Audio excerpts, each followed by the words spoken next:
From women very conveniently being told that ripped jeans is an inappropriate form of clothing, to the fact that we still do not recognize same sex marriages as legitimate. We sure seem like independent beings, right?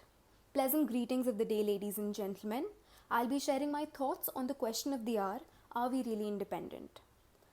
Safura Zargar was leading a quiet life until her university plunged into protests against the draconian Citizenship Amendment Act 2019. The Delhi police came knocking on this pregnant woman's doors in the middle of a worldwide pandemic, which was followed by a blatant violation of human rights. Moreover, this incident served as a stain on constitutional freedom of speech and expression. This unfortunate example brings me to my first and main argument, which is everything that you do in life is influenced by the situation that you are in. Our actions are simply a result of our circumstances. And do the circumstances in India really allow you to be free, irrespective of guaranteeing you that independence? Knowing that you could be arrested, even harassed, for simply expressing dissent or constructively criticizing the government, how many of you would still have the courage to say anything against those in power? I know I wouldn't.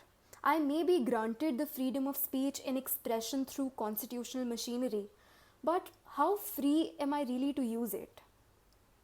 We take immense pride in calling ourselves an independent nation, yet continue to remain puppets in the hands of authorities who think it is okay to dictate what we can eat, what we can wear, what we can say, or even whom we can love. Giving a backseat to freedom of choice, dignity, and human rights, a stringent ordinance was recently passed in Uttar Pradesh concerning love jihad.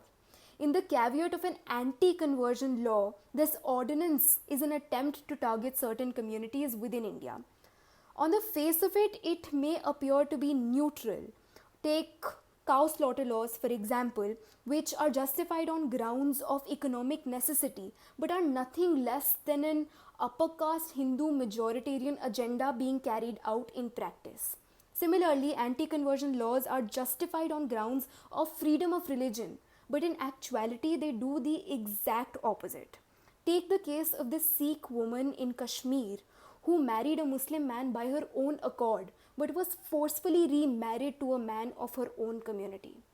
Is this what independence really looks like? To conclude, ladies and gentlemen, we live in the 21st century, but do our women feel free from atrocities against them? Are we free from societal judgments and expectations which continue to control our life? Are we free from communal tension and violence? Are we free from corruption? Or are we at the very least free from basic problems like poverty and unemployment?